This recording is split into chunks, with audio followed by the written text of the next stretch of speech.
Olá, meu nome é Daniela Cordeiro, trago para vocês a estreia do podcast Café Prosa e Segurança. Hoje temos um assunto extremamente importante, que são os riscos psicossociais. Junto com ele, eu trago uma pessoa muito importante na área da segurança do trabalho, o Nestor W. Neto, que dispensa todas as formalidades, mas eu gostaria muito, Nestor, que você se apresentasse para essa turma que não te conhece, que eu duvido muito que exista alguém desse jeito, né, dentro das nossas redes sociais e principalmente ligado à segurança do trabalho desde 2008 na internet, Nestor. Apresente-se para a gente, por favor. Legal. Bom, primeiro, obrigado pelo convite aí. Uma honra estar aqui estreando o podcast. E tem muita gente que não me conhece.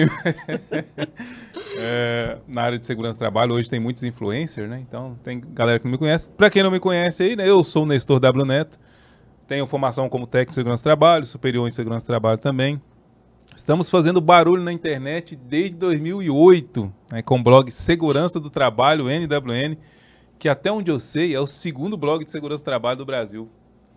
E lá para 2009, 2010, a gente começou no YouTube.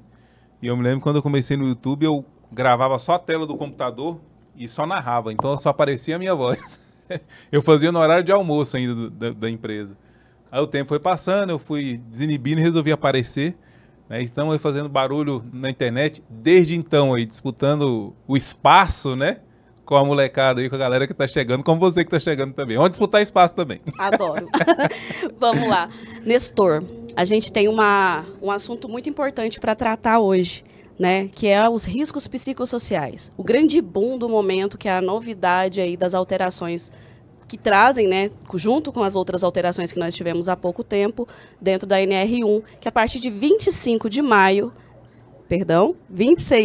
de 2025, nós teremos alterações que cobram exigências das empresas aí referente a riscos psicossociais. O que você tem para nos falar? O que é essa mudança? O que traz esse sentido de risco psicossocial para dentro da nossa realidade trabalhista? Legal. Bom, esse é o tema do momento. Tem muita gente ainda muito perdida em relação a isso.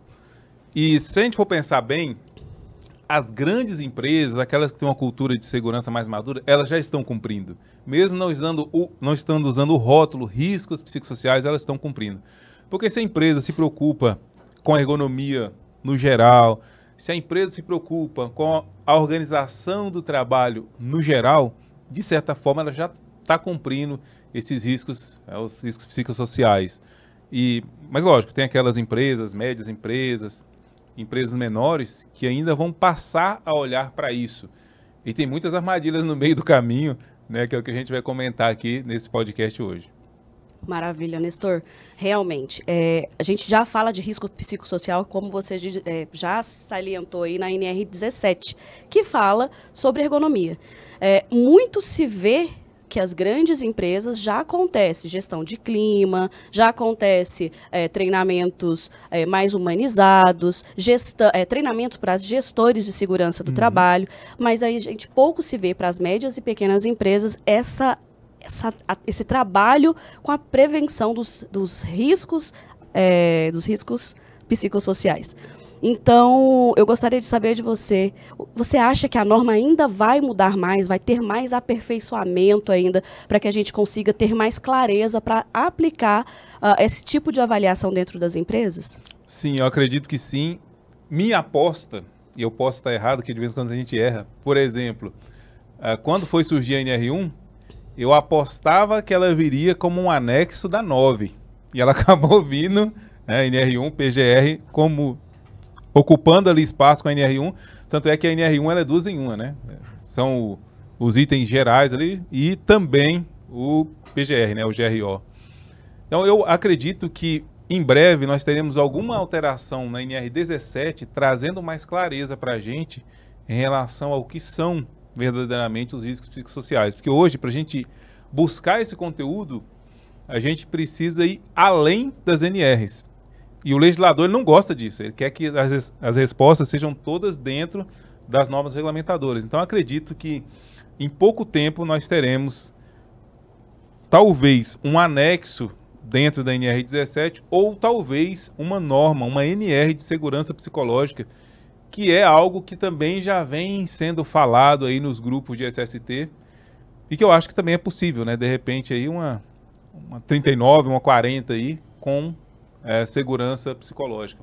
Pode ser também. A gente pode refletir lá na NR18, que foi a mãe, por muito tempo, né, da construção civil, que tinha tudo lá dentro. NR35 era lá embutida, NR5, era só a partir da 18 que a gente conseguia fazer o restante, até a NR12. Depois foi mudando isso, né, crescendo e reestruturando essas normas regulamentadoras. Realmente a gente precisa de clareza para os riscos psicossociais. Hoje, quando o pessoal fala de risco psicossocial, a gente vê muito o pessoal indo para o lado do psicólogo. Né? Vamos para a área do psicológico, vamos colocar um psicólogo para dar assessoria aqui, para dar treinamento. E o profissional da área da segurança, às vezes, fica perdido. O que eu vou fazer? E qual é o meu papel enquanto profissional da área de segurança? Eu já andei dando umas pesquisadas aí e vi que tem sentido para cada área. E vi que você também, há pouco tempo, participou de um podcast falando exatamente sobre isso. Qual é o papel da área da saúde e qual é o papel do profissional da área de segurança. Eu gostaria que você explanasse um pouquinho o seu ponto de vista nesse sentido. Legal. Bom, primeiro a gente tem que fazer uma separação aqui. Existem os fatores psicossociais para trabalho em altura, espaço confinado, né, NR31, aliás, NR33 e 35, e existem os riscos psicossociais da NR1. São coisas diferentes. Quando eu falo de trabalho em altura, espaço confinado, da avaliação psicossocial, nós estamos falando de uma avaliação para entender se o trabalhador está apto a realizar o trabalho em altura ou espaço confinado. Sim. Essa atividade, sim, é exclusiva dos psicólogos. Agora, quando a gente fala dos riscos psicossociais da NR1, nós estamos falando de uma atividade comum a todos os profissionais de segurança e até aquelas empresas que não têm profissional de segurança, que aí pode contratar uma consultoria, né, pode passar esse conhecimento para o RH, inclusive, em algumas turmas que eu fiz de curso de gerenciamento de risco pelo Brasil, as empresas mandavam o pessoal de RH, eu achava muito bacana, porque realmente, se você for olhar nas empresas menores, o profissional de RH, o designado de CIPA, né, que agora é o representante da NR5, eles são a única alma vivente na empresa que fala sobre segurança. Então, esses riscos psicossociais são de todos os profissionais de segurança, num olhar mais preventivo. Então, é fundamental a gente separar isso do diagnóstico, para verificar se é apto ou inapto, e da gestão dos riscos psicossociais, que aí quem vai fazer essa gestão, qualquer profissional a mando do empregador, que a própria NR9 dizia antigamente, né? A mando do empregador e que seja capaz de realizar, né? E aí, qualquer profissional que o empregador quiser capacitar esse profissional, vai poder trabalhar na empresa para entender os fatores psicossociais ou riscos psicossociais, se preferir, né? E desenhar lá um plano de ação com ações coerentes para poder mitigá-los. Lembramos que maio está aí. E o jogo já está acontecendo. Então, em maio, as empresas já precisam ter estruturado um procedimento da prevenção desse risco psicossocial. Claro... Qual é o lado bom disso? Vou te interromper só para dizer. Qual é o lado bom disso? Como a norma não deu um esqueleto do que é, a empresa vai poder fazer qualquer coisa lá e dizer, olha, nós estamos cumprindo o item normativo. Porque é isso. Já que não tem cara, qualquer coisa vale. E como o auditor fiscal teoricamente deveria autuar com base na legislação, não havendo legislação, a empresa vai poder colocar o que quiser. Essa é a verdade. Aí, no caso, ele não tem um embasamento técnico, nem que proíbe, nem que direciona, né? Só pede para que seja feito as avaliações de riscos psicossociais dentro dos programas de segurança e que crie, sim, uma rotina. Nestor,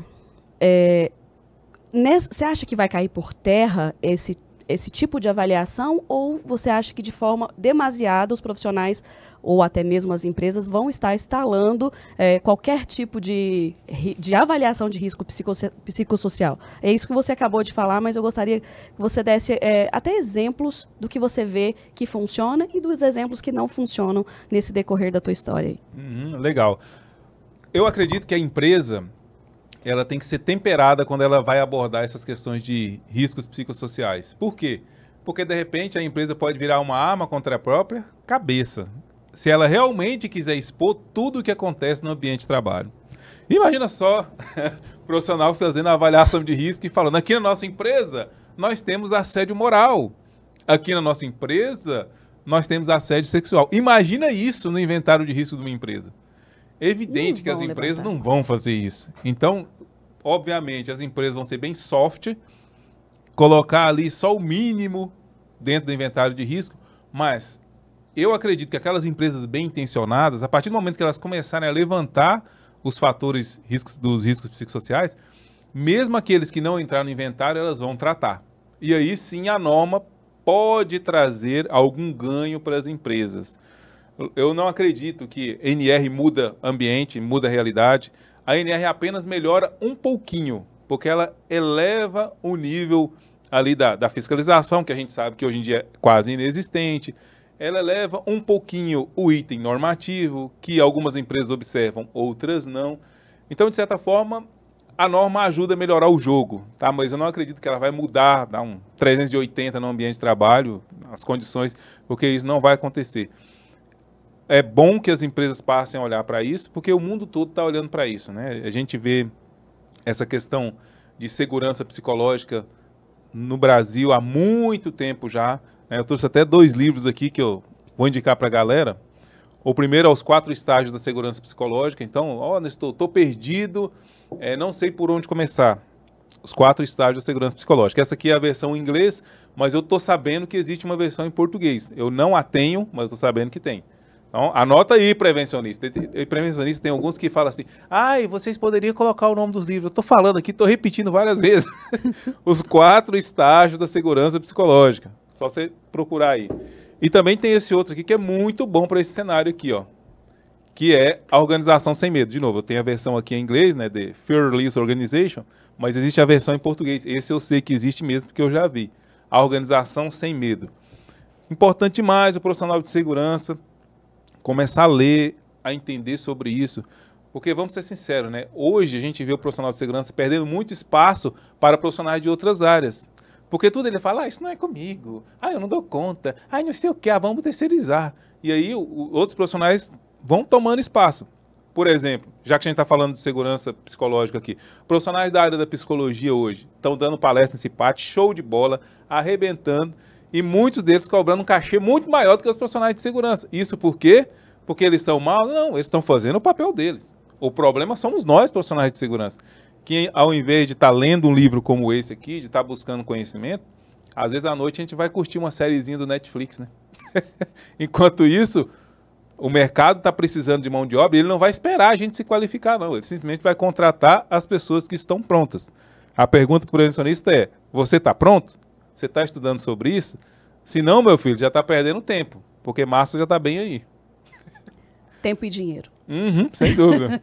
Time is money, né? É, isso aí. Pessoal, eu concordo com tudo que você falou. As primeiras postagens que eu vi sobre risco psicossocial não foi de nenhum técnico de segurança, ou engenheiro de segurança, ou profissional da área da segurança do trabalho. Foi literalmente de um psicólogo. Então, assim, não estou desmerecendo de maneira alguma, porque os caras estão aproveitando a onda que muitos profissionais da segurança não estão. Então, se liguem e abram o olho e corram atrás do processo, porque inclusive, está acontecendo. Isso está acontecendo de uma forma tão grande que, se você olhar hoje, os livros mais vendidos da área da segurança do trabalho, eles não são escritos por técnico de segurança e nem engenheiro de segurança do trabalho. E isso não só no Brasil, mas no mundo todo. Os principais livros de saúde e segurança do trabalho hoje são escritos por profissionais da área da psicologia. Por isso que eu estou falando, a galera de segurança do trabalho está ficando para trás. Estão deixando, o dinheiro não fica na mesa, prevencionista. O dinheiro está lá na mesa, estou precisando de resolver essa demanda aqui. Se não tiver um profissional de segurança que saiba resolver, vai vir um profissional de outra área e vai resolver. A hora é agora, né? De a gente se qualificar e da gente começar a trabalhar com isso, que não é bicho de 7 cabeças, né? São itens básicos que, como eu disse, aquelas empresas que inclusive têm uma gestão de segurança mais avançada já estavam trabalhando. E naquelas outras que não têm uma gestão de segurança mais avançada, essas sim terão que se adequar. Show de bola. Muito bacana. Nestor, teve uma empresa que eu trabalhei e a gente fazia, por exemplo, ações socioambientais. Que essas ações socioambientais eram para trazer conhecimento para os colaboradores e também trazer a sociedade para dentro da empresa. A área da construção civil, o que, que a gente fez?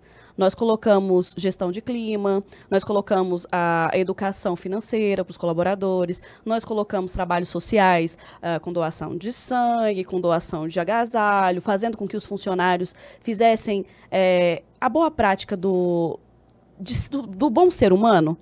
Isso também era aplicado. Você acredita que isso também possa ser aplicado como uma ação para riscos psicossociais, envolvendo a sociedade, as empresas, a família dessas empresas e o desenvolvimento profissional de cada um? Sim. E assim, em primeiro momento, se eu estou dentro da empresa, o que eu faria? Eu implantaria observação comportamental. Se você treina os observadores, e eu não estou falando aqui para fazer uma observação comportamental mecânica, para cumprir requisito, não é isso. É fazer uma boa observação comportamental. Se eu ensino as minhas equipes a conversarem uns com os outros, a fazerem perguntas honestas, com o objetivo de aprender, de entender sobre a tarefa do colega, sobre a pressão do trabalho que ele recebe, sobre as condições do ambiente de trabalho, sobre os EPIs, sobre a organização do trabalho como um todo, eu vou pegar esses itens aí dos riscos psicossociais fácil. E aí vai para uma planilha lá de observação, que depois pode ser levada para as reuniões da empresa e tratado. Então, o item básico, uma observação de segurança bem feita, vai conseguir fazer a observação desses riscos. Leva isso para a reunião, cria um plano de ação e trata. O problema das empresas é que o pessoal quer fazer tudo meio no automático e ganhar tempo, mas se eu ensino, é item básico, que é justamente o que os livros de saúde mental e segurança psicológica orientam. Estimular as pessoas a terem conversas honestas no ambiente de trabalho. E, de novo, eu não estou falando aqui para a empresa virar um revólver contra a própria cabeça, não. Lógico, se tem alguma coisa gritante, problemática, resolve em off, não tem problema. Mas colocar dentro do inventário de risco, pelo menos, aqueles itens mais soft ali, que as empresas vai trabalhar, coloca no plano de ação e vai trabalhando a seu tempo. Não se melhora uma cultura de segurança de uma hora para outra. Né, mas é preciso dar o primeiro passo e é preciso caminhar. E as empresas estão com a faca e o queijo na mão agora. Isso. É importante, principalmente, as empresas entenderem que essa cultura precisa mudar da cabeça de gestores. Né? Então, assim, o que a gente vê muito da área da segurança é quem está lá, o técnico, é o profissional, eles batendo cabeça o tempo todo, tentando mudar a cultura de uma empresa. E se a empresa não tiver cultura de segurança, esse técnico sozinho não vai conseguir.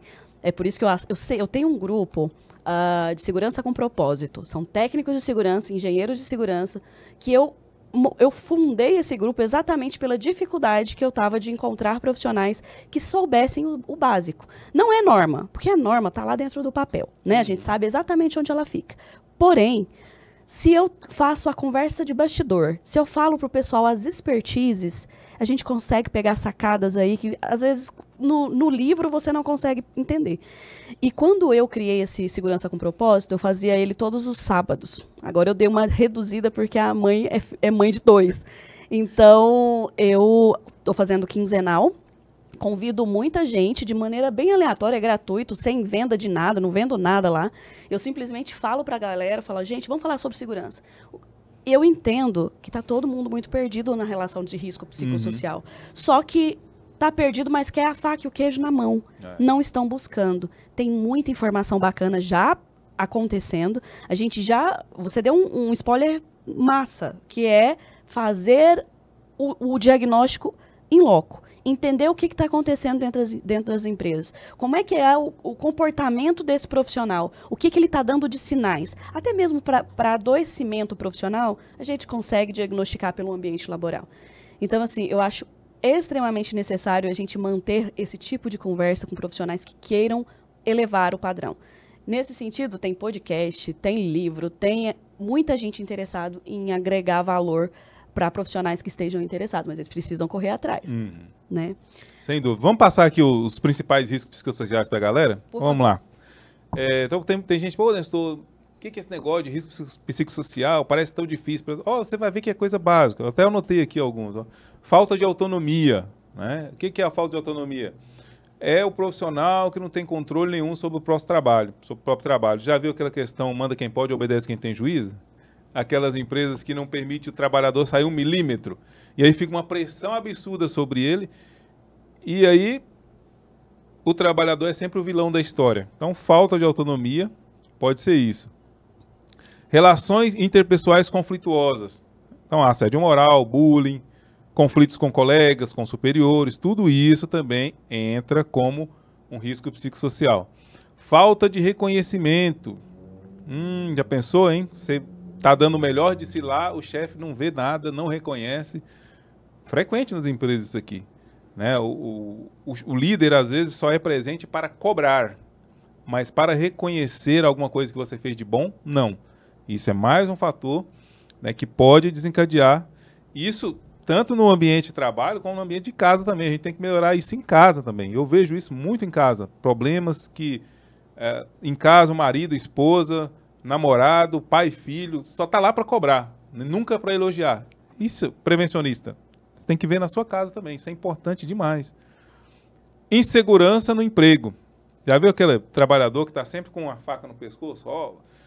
Aí começa aquelas conversinhas de bastidor, ó, vai vir um facão aí. O jacaré tá com a boca aberta. Jacaré tá com a boca aberta. Aí o pessoal, meu Deus, será que eu vou perder meu emprego? Meu Deus. E aí começa, né, a trazer esses problemas que pode desencadear para estresse e para doenças de ordem psicológica. Mudanças organizacionais frequentes, que faz o quê? O trabalhador tem um certo nível de instabilidade no ambiente de trabalho. Tá sempre mudando. Na hora que ele acha, poxa, agora assentou, agora vai sossegar. Não. Aí lá vem mais uma mudança que traz incerteza, insegurança para o trabalhador e pode fazer ele adoecer. Falta de clareza nas funções. Aquele famoso Severino, né? Ai, Nestor, o faz tudo. Deixa eu falar sobre isso. Fica à vontade. Nestor, eu sempre falo também para as equipes que às vezes, né, eu tenho o prazer de coordenar. Falar o óbvio é essencial. Uhum. Uma vez eu fiz uma palestra que eu coloquei lá, cabelo em ovo. Aí eu coloquei o ovo e o cabelo. Aí eu falei, gente, o que significa essa imagem? Aí todo mundo, cabelo em ovos. E aí o outro, como é que é? Pedra mole... Pedra mole. Não, água mole em pedra dura. Quase que não sai. Água mole em pedra dura, tanto bate até que fura. Então eu coloquei, só que no água mole em pedra dura, o pessoal não identificou. Falei, gente, aí uns, mas é óbvio. Falei, a importância de falar o óbvio. Muitas vezes a gente não está tendo esse tipo de feeling para deixar a clareza. E isso acontece principalmente na hora que você delega a função. Vamos lá, você coloca um cara na operação, você fala para ele que precisa limpar o ambiente. Olha, a gente precisa aqui varrer esse pavimento, varrer esse galpão. E o colaborador entendeu que tem que varrer. A informação de pegar o lixo não foi passada. Só que muitas vezes você acha como líder, fala assim, mas é o óbvio. E por que não deixou claro? E isso faz todo sentido nesse decorrer de aprendizado da minha vida toda, o quanto é importante se falar o óbvio. E eu falo isso principalmente para os meus amigos que me acompanham lá no Segurança com Propósito. Turma, falar o óbvio é obrigação de casa. E perguntar o óbvio também. Porque muitas vezes não é só você esperar. Quando você não entende, pergunte.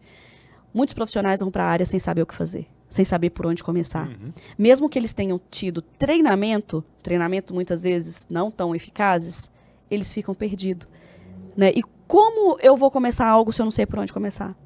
Isso é muito importante. Muito obrigado. Pode falar. Não, sem dúvida. Eu tenho um depoimento pessoal sobre isso. Meu segundo emprego na área de segurança foi num sindicato e lá o presidente que me contratou, depois o cara sumiu.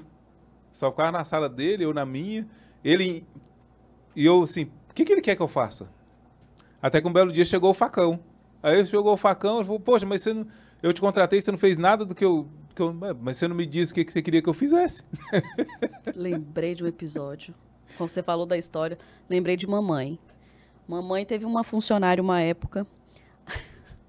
Dá até risada. Minha mãe tinha restaurante. Aí essa funcionária chegou de manhã, não sabia o que era para fazer. Só que ela queria que ela adivinhasse.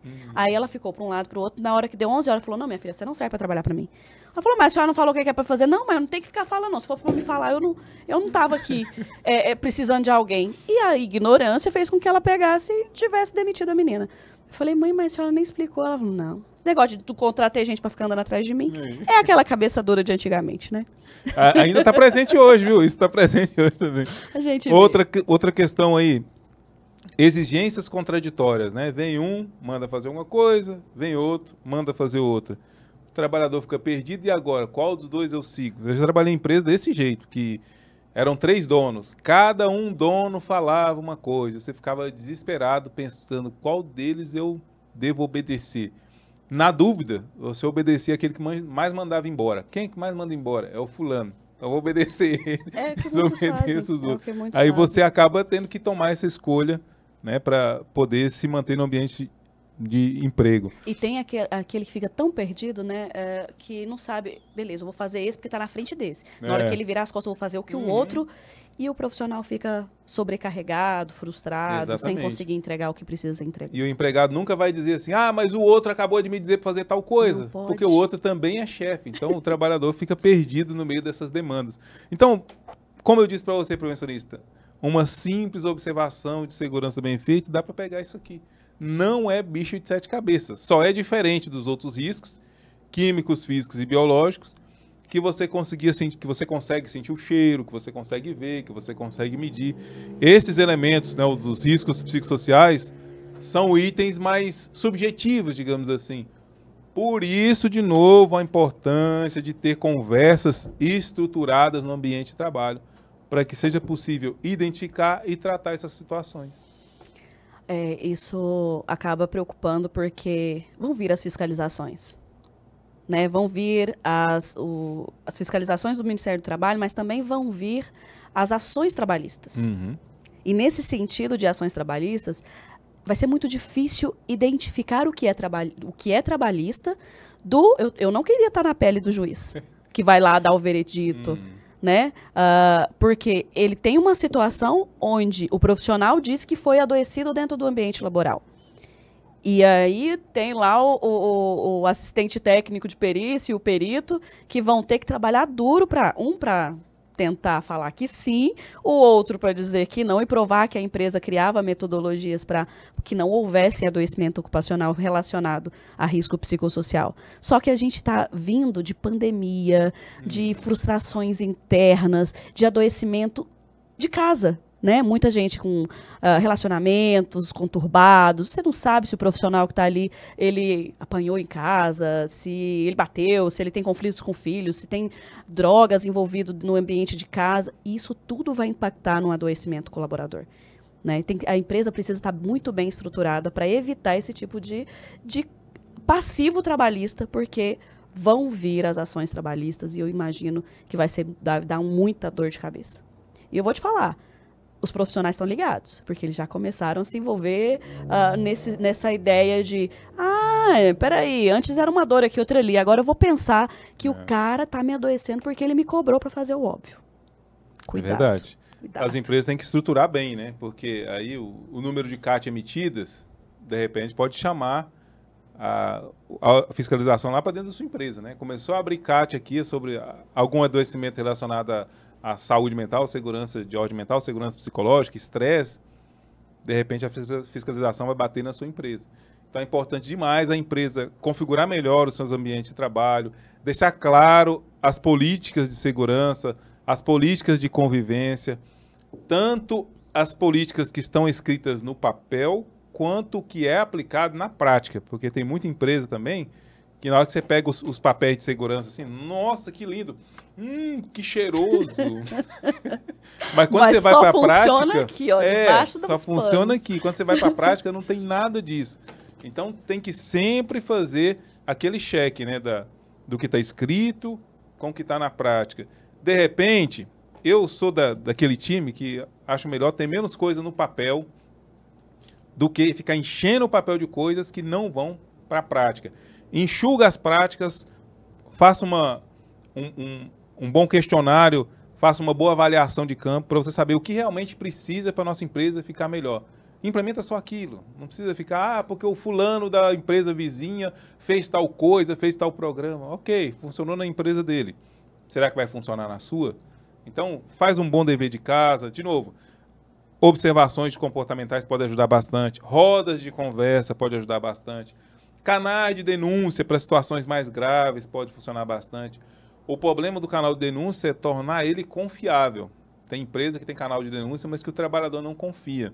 Eu já fiz trabalho em empresa onde o trabalhador falava, eu jamais vou usar esse canal, porque eu já usei uma vez, a gente acaba de fazer denúncia lá, quando a gente chega na sala da gente, o pessoal já está sabendo que a gente fez denúncia e para quem e contra quem. Então, tem que cuidar bastante dos canais de denúncia. Tenho visto empresas que estão terceirizando os canais de denúncia, que pode ser uma boa. Então, quem vai receber a denúncia é um pessoal externo, um pessoal qualificado, um pessoal que vai saber o que fazer com aquilo, porque só fazer por fazer e entregar essas denúncias na mão de um grupo interno que não tem entendimento do que fazer aquilo, pode fazer a situação ficar ainda pior. De repente, vamos lá, uma situação de assédio sexual. O cara vai, usa o canal de denúncia da empresa, denuncia. Chega na mão de pessoas desqualificadas, aquela informação vaza, você destrói a vida do cara. Ah, tá vendo? Assediador. Depois que vai fazer uma fiscalização, depois que vai fazer análise real, uma investigação do ocorrido, você vê que o cara não era assediador coisíssima nenhuma. E aí? O cara já perdeu o emprego, o cara teve a imagem dele detonada. Em tempos de internet, se brincar, isso vaza pra internet. E se brincar, ele já foi lixado na rua, perdeu a família. Então é preciso tomar muito cuidado com canais de denúncia, investir em uma boa estrutura para o canal de denúncia realmente funcionar adequadamente, tendo sigilo e tendo a celeridade, né, para usar aquela informação de uma forma responsável para trazer a melhoria, né, daquela condição para que não volte a ocorrer mais. Eu ainda falo mais, não se trata de demissões. Né? Porque muitas vezes a gente tem casos específicos de algumas empresas que o pessoal só pensa, vamos fazer o seguinte, o cara está sendo denunciado, já tem 3 denúncias dele aqui, porque a gente sabe que a turma dele não está gostando dele. Vamos demitir. Só que aí o ambiente não foi estruturado, não foi avaliado. Então a gente precisa tomar cuidado de uma maneira ampla para todos os aspectos, né? Uma coisa que eu tenho visto também é gestão de clima. A gestão de clima, ela facilita bastante, né, de uma maneira positiva. Quais são os pontos que a gente gostaria de melhorar? Quais são os pontos que a gente... quais são as sugestões dos colaboradores para o refeitório ficar melhor, para a gente poder ter uma condição de trabalho melhor, às vezes adaptar uma máquina que oferece um tipo de risco e precisa de uma atenção maior do colaborador, você conseguindo adaptar melhor aquela estrutura, facilita, tem menos pressão, menos estresse na hora de elaborar, na hora do laboral. Então, existem muitas práticas que a gente consegue melhorar. Nestor, vamos te falar agora sobre quais são as empresas que você acha que mais adoecem colaboradores no sentido psicossocial. Olha, eu acredito que são essas empresas, como a gente já falou aqui, que tem todas essas coisas, né? Não vou citar nome para não ser processado, mas vou aproveitar para citar uma boa prática, vai? Uma empresa em São Paulo, a Fine Alimentos, é uma empresa que eu considero uma boa prática. Já teve melhor, mas ainda assim ainda muito boa. Tempos atrás, ela estava com programas de observação comportamental, onde, olha que legal, os próprios membros da CIPA faziam observação, iam na frente de trabalho, conversavam uns com os outros, via as situações que precisavam de melhoria, trazia isso para a CIPA. Nesse tempo, o gerente da planta era presidente da CIPA, então os problemas que iam para a reunião iam direto para a mão do gerente da planta e ele ia lá e resolvia. E olha que coisa mais simples. Eu sei que simples não quer dizer que é fácil, mas é uma coisa simples. O cipeiro vai lá, faz a observação em campo, levanta, traz para a reunião, vai para a mão do presidente da CIPA, que é o gerente da planta, ele resolveu. E assim, essa empresa, com o passar dos anos, foi vendo sua taxa de acidentalidade cair. Inclusive, chegou a ser considerada essa empresa ter a melhor CIPA do Brasil, há alguns anos atrás. Olha só. Um ótimo exemplo para a CIPA, né? Então, assim, muita gente diz, a CIPA, eu não gosto de mexer com CIPA. Mas você pode treinar, colocar o pessoal para trabalhar, fazer avaliações plausíveis, avaliações éticas, que possam agregar valor, tanto para a CIPA quanto para a empresa. E aí você está olha a quantidade de gente envolvida na CIPA que não está ali só para marcar a ata falsa de reunião, que é o que a gente vê na grande maioria das empresas, infelizmente. Então vamos utilizar de um treinamento bacana para esse pessoal da CIPA e aproveitar essa mão de obra aí para o positivo, que é prevenção de riscos de acidentes, principalmente no sentido de riscos psicossociais, que tem envolvimento, sim, com a CIPA, porque está ligado ali no assédio moral, no assédio sexual, né? Tem treinamento específico para isso, então conhece do assunto. Eu acho que é uma boa da gente estar melhorando dentro das nossas empresas aí com a visão desses profissionais, sim. Sem dúvida. E outra coisa importante, a gente falou da CIPA, trabalhar essas questões de cima para baixo é fundamental para o prevencionista. Então, seja possível, crie apresentação, converse com isso com a sua liderança e obtenha da sua liderança algum nível de autonomia, de apoio, de investimento, para que seja possível trabalhar isso. Porque qualquer ação de segurança que você for trabalhar na empresa, ela só vai trazer resultado se for de cima para baixo. Nestor, não é possível fazer melhoria de baixo para cima? De baixo para cima fica muito limitado, porque quando começar as coisas ficarem melhor, vai vir alguém lá, o que está acontecendo lá? Que reunião é essa? O que está acontecendo? Marreta de cima para baixo. Então, a melhor abordagem de segurança é sempre de cima para baixo. Nestor, e como é que eu vou conversar, como é que eu vou convencer a minha liderança a investir, né, nos fatores, nos riscos psicossociais, na melhoria do ambiente de trabalho nessa questão? É você mostrar indicadores, é você mostrar frases, né? Quando eu faço o diagnóstico de cultura de segurança, normalmente o trabalhador sempre traz algumas frases impactantes. E aí você pode anotar as frases impactantes e mostrar para a liderança da empresa. Olha aqui, ó, eu já ouvi de 3 empregados isso aqui, ó, que o setor X está um inferno por causa disso, disso e disso. Imagina você falar isso numa reunião. Nossa, o trabalhador, o pessoal está dizendo isso, que o setor X está um inferno por causa disso e disso. Poxa, chama o gerente lá, vamos resolver essa questão. Então, frases, né, que tenham vindo dos trabalhadores, levantamentos, de repente as CAT emitidas, né, estejam trazendo alguma pista em relação a estresse no trabalho, doença psicossomática, transtornos mentais. De repente, a CAT traga... até outros acidentes, porque podem ter sido desenvolvidos por distração. Exato. Né? Eu super concordo com todas as suas colocações. Esse fato, trazer dados e fatos, é algo que a gestão acima precisa ver. Né? A gente está tendo absenteísmo, a gente está tendo muitos acidentes relacionados a estresse, a gente está tendo números de afastamentos, né? O pessoal está começando a faltar mão de obra dentro da empresa porque a gente não tem profissionais, porque nós estamos em uma empresa que adoece colaboradores. Então, assim, tragam números, que é muito mais interessante na hora de você conseguir mudar a cultura, né? Sem dúvida. Principalmente a gente tem que lembrar o seguinte, né? Tem muito profissional de segurança que fica até chateado com outras áreas, mas por que o empregador... Por exemplo, vamos colocar aqui no setor manutenção. Por que o empregador dá dinheiro para o setor de manutenção? Por que o empregador ouve o setor de manutenção e não ouve o SESMIT? Muitas vezes é porque o setor de manutenção traz resultado, né? Então, nós, profissionais de segurança, temos que se aprender com o setor de manutenção nesse quesito, né? O que a gente pode trazer de resultados tangíveis, práticos? A empresa está tendo perda aqui, está tendo perda ali. E se o senhor investir aqui, a gente certamente vai conseguir melhorar isso. O que o setor de segurança está trazendo?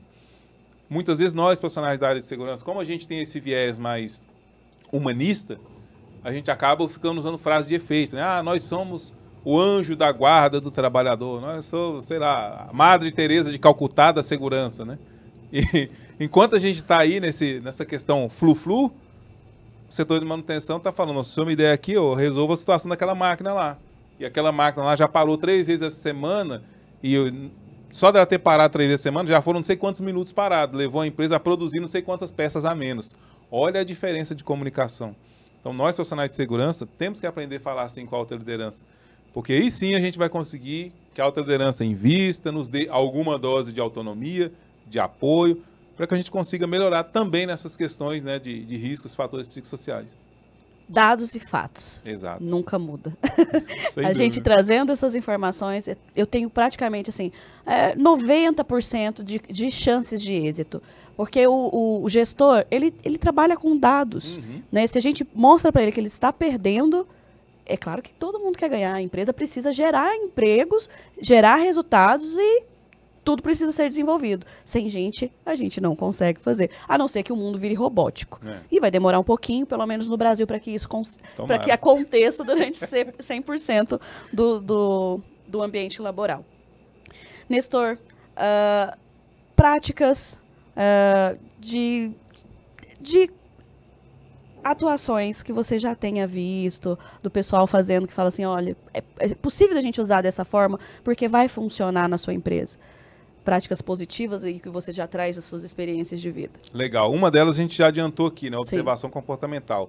Bem feita, né? Ensinar a galera a fazer uma observação coerente, ajuda muito.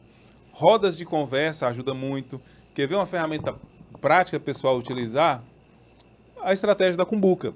Você pode colocar lá, por exemplo, itens relacionados aos riscos psicossociais, né? Tipo, qual o nível de estresse você tem percebido no ambiente de trabalho? Você faz essa perguntinha, dobra o papelzinho, coloca na Cumbuca. Qual foi a última vez que você foi reconhecido por alguma atividade feita aqui na empresa? Dobra o papelzinho, corta o papelzinho, coloca na Cumbuca. Qual tem sido o seu nível de satisfação no trabalho e como isso poderia ser melhorado? Dobra o papelzinho. E aí você faz várias perguntinhas dessas voltadas para esses aspectos que a gente já trouxe aqui, relacionados aos riscos psicossociais. Pega essa Cumbuca, chama o pessoal para um DDS, faz lá um círculo e essa Cumbuca vai passar de mão em mão. Chega na mão de um trabalhador, fala, tira um papelzinho aí, ele vai tirar. Pode estar lá, tipo, eu sinto algum nível de autonomia no meu ambiente de trabalho ou aqui na empresa, manda quem pode e obedece quem tem juízo. Aí o trabalhador vai ler, você vai perguntar, e aí, qual que é a sua opinião sobre isso? Olha, eu sinto um nível de autonomia sim. Aí quem está conduzindo a reunião pode até perguntar, você sente um nível de autonomia? Você pode dar para a gente algum exemplo? Por exemplo, anteontem, a minha máquina estava parando, não sei o quê, me permitiram ir lá no setor de manutenção e chamar ele a qualquer momento, não precisa nem de falar com o meu líder. Ele falou, a qualquer momento que estiver parado, você pode ir. Que legal. Alguém mais também sente isso? Sente o nível de autonomia? Aí o pessoal vai começar a comentar e quem estiver organizando a reunião pode botar pimenta, pode perguntar, pode fazer a coisa acontecer. Passou aquilo, passa a Cumbuca para outro trabalhador. Outro trabalhador vai lá, pega uma pergunta e lê. De repente a pergunta vai estar ligada. Qual é o seu nível de estresse no ambiente de trabalho? Alto, médio ou baixo e por quê? Aí o trabalhador vai ler, e aí? Olha, meu nível de estresse no ambiente de trabalho está alto essa semana. Está alto essa semana? Por que está alto essa semana? Porque está chegando aí uma entrega, não sei o que lá, e ainda faltou 2 trabalhadores, então o nível de exigência está muito alto essa semana. Rapaz, o que você acha que poderia ser feito para melhorar, para diminuir isso? Poderia chamar o pessoal que está faltando, não sei o quê. Talvez poderia terceirizar 2 trabalhadores. Terceirização, né, durante esse tempo. Que legal. Mais alguma coisa que você queria comentar? Não. Para mim, se resolvesse isso, ia ajudar bastante. E mais alguém aí está sentindo a mesma coisa que ele, o nível de estresse alto? Aí você percebe, uma coisa simples, uma Cumbuca, perguntinhas cortadas, ganho que vão rodar, que vai trazer conversas honestas e que podem desembocar diretamente em ações que vão resolver os problemas do ambiente de trabalho de forma prática e rápida. E é um quebra-gelo interessantíssimo. Fantástico. Aumenta o nível da confiança, Sim. Aumenta o nível de pertencimento, aumenta a proximidade daquela pessoa que estiver conduzindo a reunião com os trabalhadores. De repente, a imagem do profissional de segurança está, o segurança aqui da empresa é turrão, é chato, hein? Ou pessoa insuportável. Faz uma roda de conversa dessa, todo mundo vai passar a ver o profissional de segurança com outro olhar. Por quê? Ele demonstrou interesse pelas pessoas. Exato. Ele demonstrou cuidado com as pessoas. Ele demonstrou que ele realmente está preocupado com a segurança do trabalho, não apenas a nível de, eu preciso cuidar do meu setor, mas ele está preocupado com cuidar dos outros trabalhadores também. Então, olha que prática simples, rápida e fácil, que você consegue rodar em qualquer empresa com poucos minutos. Isso. E aí você tem gente de todos os setores, todo mundo envolvido. Excelente oportunidade aí para a gente poder fazer um diagnóstico do que a gente tem dentro da empresa. Uma outra que eu acho bacana é a gente fazer Gemba. Né? Pegar a turma, ir para as áreas, conhecer, fazer rodar mesmo. Olha, façam uma análise desse ambiente. Vamos levantar os riscos que vocês entendem desse setor. Eu acho que vale mais olhares, com pessoal de outras áreas fazendo essa visita nos seus setores, nos setores de outros colaboradores, de outras gestões, faz com que todo mundo consiga ali, peraí, mas você poderia melhorar isso. Nossa, eu nunca tinha pensado nisso. Né? E trazer cada vez mais diálogo e ambiente humanizado. Que eu acho que o risco psicossocial, tendo esse tema em evidência, não é nada mais, nada menos do que falar o óbvio para a gente, que é da área da segurança, porque já falava na ergonomia, tem outra norma também que já fala, se eu não me engano, não sei se é na 32, que fala sobre risco psicossocial, só que a gente tem que falar de uma maneira mais real, plausível, com diagnósticos específicos e tratar. Né? Porque depois da pandemia aí todo mundo ficou mais doente do que era psicologicamente, o pessoal ficou com burnout, ficou com problemas psicológicos e assim, aproveitando até sobre um pouquinho do que pode causar, quais são as doenças que podem ser desencadeadas pela falta, né, dessas avaliações e desse cuidado de segurança do trabalho nos riscos psicossociais. Legal, eu fiz as anotações aqui, minha colinha aqui, ó. Doenças psicossomáticas, olha só, gente, úlcera, né? Até na Bíblia está escrito, né? A amargura causa úlcera, pode causar câncer, hipertensão, problema cardíaco, estresse crônico, tudo isso através de doenças psicossomáticas. Transtornos mentais, olha aí, depressão, hein? Ansiedade, burnout, estão ligados aí no ambiente de trabalho, inclusive o burnout tem CID já, né? Já. Absenteísmo, presenteísmo, ou seja, o trabalhador que falta ao trabalho ou poderia faltar por conta dessas questões. O que mais? Como você mesmo falou, né, aumento dos acidentes de trabalho, porque muitas vezes o trabalhador está tão envolvido ali nos problemas mentais que ele acaba desfocando a sua atenção do ambiente de trabalho, sendo uma presa fácil para o acidente de trabalho.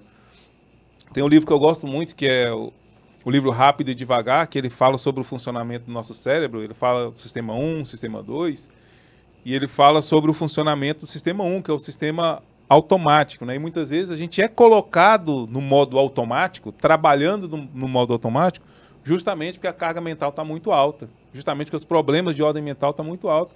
Então você está aqui, ó, pensando em outra coisa e fazendo ali um trabalho manual. Quanto mais rotineira for a atividade, maior a chance disso acontecer. Exato. E também, não é uma doença, mas é um problema, rotatividade pessoal. Por quê? Você tem um ambiente de trabalho estressante, um ambiente de trabalho com doenças psicossomáticas, um ambiente de trabalho que pode causar transtornos mentais, o trabalhador não vai ficar. Hoje em dia, nós temos visto o quê? Muita vaga de trabalho, pouca gente qualificada. Então, uma vez que o trabalhador percebe, poxa, essa empresa está me adoecendo, essa empresa está me fazendo mal. E sabendo que numa outra, com um ambiente muito melhor, eu vou ganhar o mesmo tanto, o que eu estou fazendo aqui ainda, né? Qualquer R$50 estão indo embora. Exatamente, vai embora fácil. Até menos, para ter paz. Acho que a gente está com tudo muito corrido, é trânsito, escolas das crianças são caras, né? A vida em si está muito corrida e muito cara e o pessoal precisa trabalhar em um ambiente cada vez mais saudável. Tem mais doença aí? Eu acho que essa aqui já deu para a galera entender. Isso aqui é só um gostinho, gente, para você entender o que é. E aí, é um aperitivo para você começar a estudar e começar a implementar aí na sua empresa. Maravilha. Estamos caminhando para o nosso finalzinho do podcast. E eu gostaria de saber se você tem alguma coisa a mais, depois de tudo isso que a gente já falou, e tem muita coisa rica no que a gente falou, para acrescentar, né, como a cereja do bolo para os riscos psicossociais. Fica à vontade. Legal. Eu só gostaria de dizer para a galera aí, como você pode ver nesse podcast, os riscos psicossociais não são bicho de 7 cabeças, prevencionista. Agora, cabe a você fazer a sua decisão. Aquelas decisões que a gente toma todo dia, né?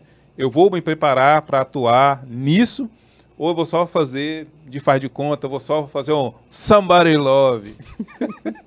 Você que vai definir como é que você vai fazer na sua empresa. Se precisar de ajuda, você sabe onde encontrar a gente, é só digitar no titio Google aí, Nestor W Neto. Você vai chegar até o meu site, você vai chegar até o nosso canal do YouTube, eventualmente vai chegar até no nosso Instagram. Se tiver alguma dúvida, primeiro você pesquisa, hein, professorita? Por favor. Se não conseguir resolver, manda lá pra gente que a gente vai tentar te ajudar da melhor forma possível. E estamos aí na internet, né? Temos o nosso curso Descomplicando o GRO e o PGR. Você pode se inscrever, pode te ajudar também. Temos um módulo no curso que aborda também os fatores psicossociais. Você pode adquirir, vai ajudar você bastante também. Temos o site nestorwneto.com, que é um site que a gente abriu para falar de segurança do trabalho sem falar de NR. Então, nesse site tem muitos artigos que abordam essas questões, né, de soft skills, né, que ajudam a gente a entender melhor esse lado mais humano da segurança do trabalho e que pode te ajudar bastante também. Muito obrigada a Cordeiro aqui pelo convite. E é isso aí, a gente se vê por aí na internet. Tô famosa só pelo Cordeiro.